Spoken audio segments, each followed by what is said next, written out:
Pertama kali terjadi di Eropa ini Mas Bro, akhir pekan ini akan ada 4 jebolan Astra Honda Racing School AHRS yang akan menjalani balapan bareng di Misano. Dan ini jelas merupakan upaya Astra Honda Motor melalui timnya AHRT dan sistem pengkaderan pembalap via AHRS untuk terus berupaya mewujudkan mimpi anak bangsa.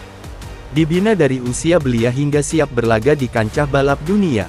4 pembalap jebolan AHRS akan balapan di GP San Marino di 3 kelas berbeda. Mario Suryo Aji akan kembali berlaga di kelas Moto2 bersama Honda Tim Asia. Arbi Aditama akan kembali turun sebagai pembalap pengganti Moto3 dengan Honda Tim Asia, HTA, dan tentunya 2 pembalap muda lainnya Veda Ega Pratama dan Muhammad Kiandra Ramadipa yang akan berlaga di race weekend final 2025 kelas kadet Red Bull MotoGP Rookies Cup. Istimewanya lagi di kelas RBRC, pasca race 1 nanti Veda memiliki potensi untuk menyegel slot atau jalur penjenjangan ke kelas Moto3 World Championship musim mendatang 2026.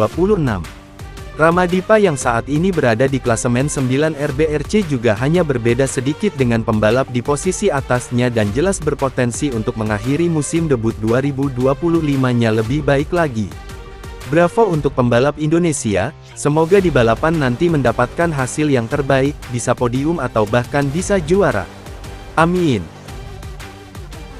Tahun 2024 yang lalu, balapan ke-14 adalah balapan paling mendebarkan, dan kita berharap ini akan terulang akhir pekan ini di Misano yang merupakan pertemuan terakhir Red Bull MotoGP Rookies Cup musim ke-19 dan akan menentukan gelar juara 2025 yang sudah mengerucut hanya antara 3 pembalap, Brian Uriarte, Spanyol, Veda Ega Pratama Indonesia, dan Hakim Danish Malaysia. Buat Indonesia 2025 jelas menjadi musim pertama bisa menempatkan pembalapnya menjadi kandidat juara RBRC di seri terakhir. Hakim Danish mengendalikan paruh pertama musim, tetapi serangan pembalap Malaysia berusia 18 tahun itu, melemah, di pertengahan musim. Sementara itu, pemenang pertama tahun ini, Brian Uriarte, benar-benar mendominasi dengan kemenangan ganda yang luar biasa di Spielberg. Pembalap masa depan Indonesia, Veda Ega Pratama memberikan perlawanan serius pada harapan Danish di perebutan gelar juara tahun ini dengan penampilan luar biasa di paruh kedua musim dengan rengkuhan 3 kemenangan, 2 posisi kedua, dan 1 posisi keempat. Pada dasarnya Veda dan Danish masih berpeluang untuk memenangkan piala. Karena posisi Veda dan Hakim masih di bawah 50 poin dari kejaran P4 David Gonzalez, maka butuh hasil race 1 yang baik agar keduanya bisa mencapai lebih dari 25 poin dari kejaran David agar bisa mengkonfirmasi posisi top 3 musim yang secara klausul buku kuning Grand Prix menempatkan mereka ke Moto3 Grand Prix tahun depan. Namun, favoritnya tetap adalah Brian Uriarte. Pembalap Spanyol berusia 17 tahun itu meraih posisi pertama dan ketiga di Misano musim lalu dan finish kedua di RBRC 2024, di belakang Alvaro Charpe dengan selisih hanya 2 poin.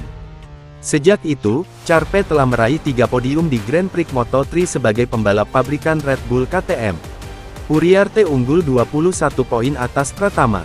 Selisih poin dengan Danish adalah 26. Namun Uriarte mengetahui persaingan masih jauh dari selesai, ia telah mengalami 3 kali DNF tahun ini yang terjadi bukan karena kesalahannya sendiri.